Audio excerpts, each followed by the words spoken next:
சிவனையும் முருகனையும் நம்பணும். இது முருகனுடைய யுகம். இந்த யுகம் நீங்க முருகனை சாதாரணமா இடப்பட முடியாது.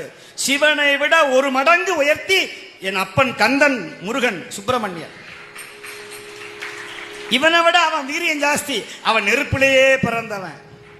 இவன் எங்க பிறந்தான்னு தெரியாது. இவன் அனாத.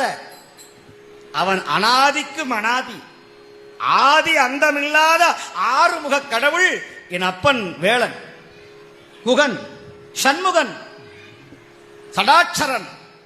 அவன் திருவடிய ஒரு தடவை முருகா அப்படின்னு சொன்னா போதும். குகான்னு மயில் கத்தும். குகா குகான்னு தான் கத்தும் மயில். மயில் அகவதை கேட்டீங்கன்னா குகா குகான்னு சொல்லும். சுப்பிரமணியா, கந்தா, கடம்பா, கந்தனையே சொந்தமென எண்ணி விட்டால் சந்ததமும் உந்தனருள் கூடி வருமே. நீ யார சொந்தம் நினைக்கணுமா?